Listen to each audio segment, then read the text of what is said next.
Swedish meatballs, the things that we all go and get when we're at IKEA. I'm going to make my own. In a bowl, I've got 200 grams of pork mince and 200 grams of beef mince, and I've mixed it together. I cooked, finely diced an onion, and I cooked that in 25 grams of butter, and I've just spread it out on a plate to let that cool a bit.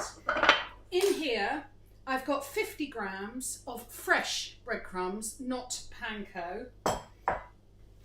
In here, I've got 100 ml of milk and 100 ml of single cream, and I'm going to pour that over the breadcrumbs. These are all the things that make them Swedish meatballs. And of course, the spicing, which is allspice. So I'm going to leave that for a couple of minutes for the breadcrumbs to get all absorbed with the milk and the cream. Into here, these are cooled a bit now, I'm going to add the onions,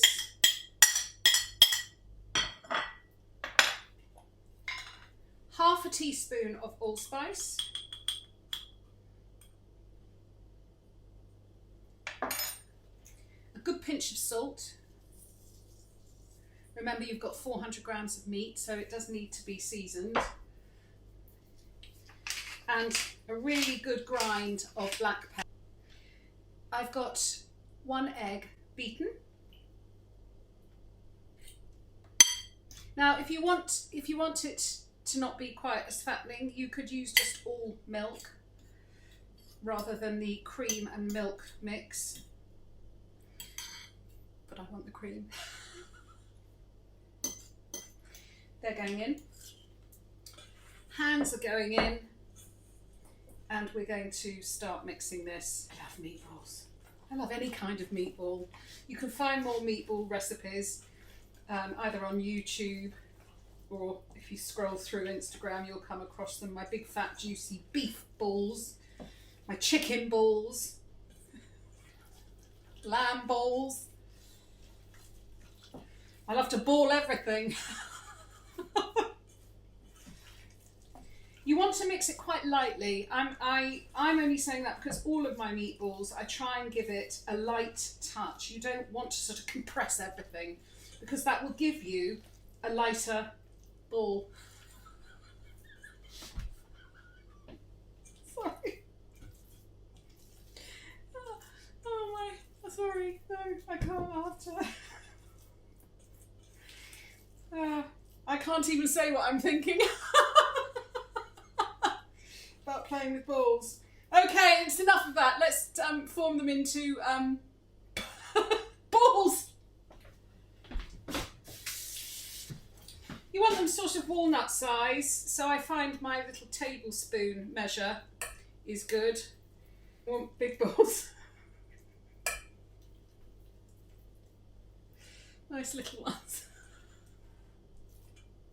Now with these balls, it's going to make far more than I actually want, but I will cook these and then I will freeze these cooked along with the gravy after I've eaten as many as I want. Oh, and if anybody Swedish is watching, and if I'm doing anything wrong or there's any way I can improve, I'd love to hear from you.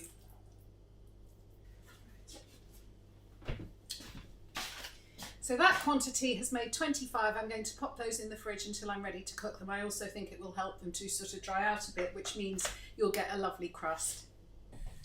Okay, we're going to make the gravy to go with the meatballs. I am just heating gently some vegetable oil. I've got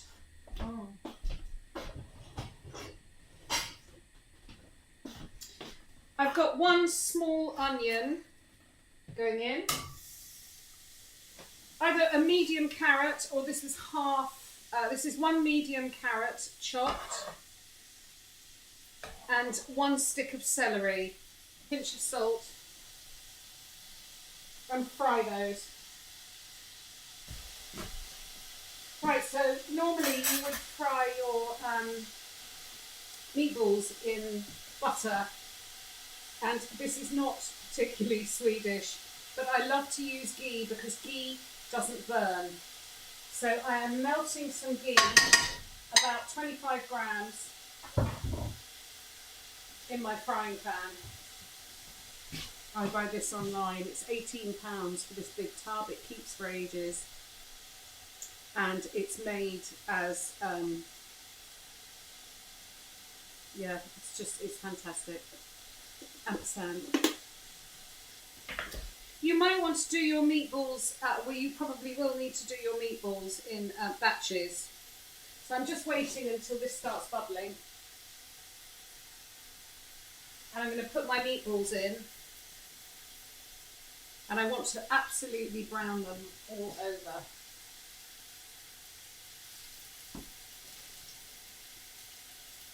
You also might need to just run them around your hands after they've been in the oven because they might have gone a bit flat. As they start browning, just move them around and drop the heat if they're going brown too fast. We want them brown on all sides and we want them cooked.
I have actually moved my onions and stuff to a high heat.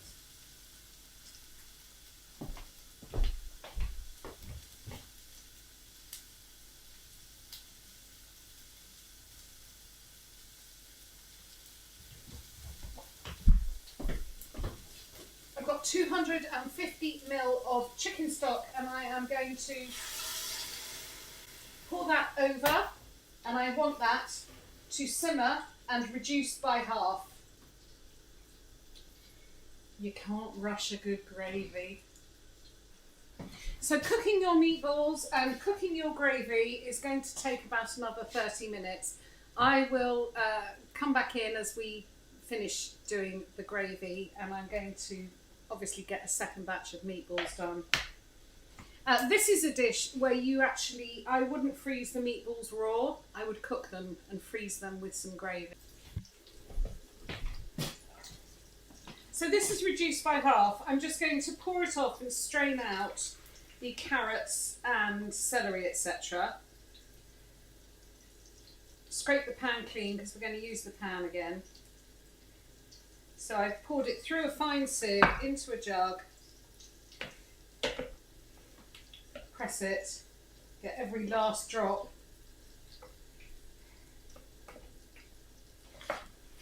Pull that back into the clean pan. Put that on a low heat.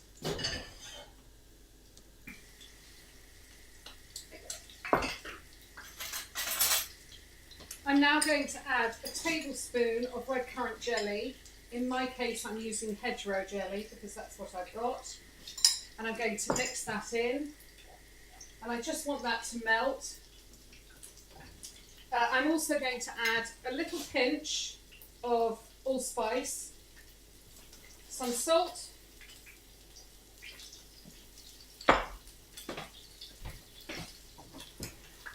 white pepper.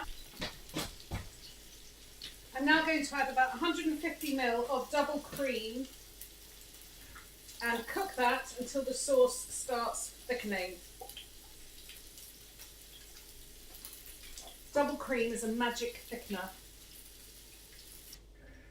The sauce has thickened. I'm going to drop the meatballs into the sauce and just cook those for maybe 5 minutes in the gravy. And here we have our Swedish meatballs. I'm just going to serve myself. So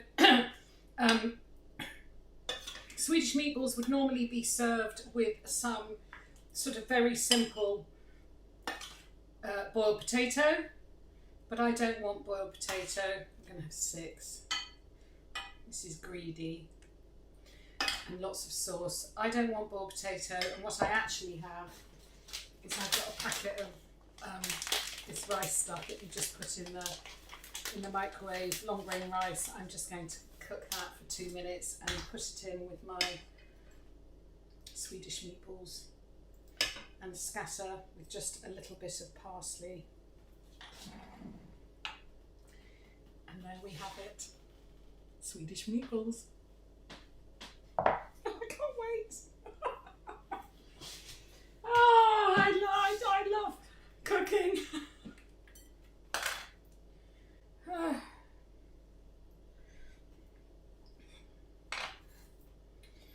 A little bit of salt, a little bit of white pepper to finish. It's perfection, if I say so myself.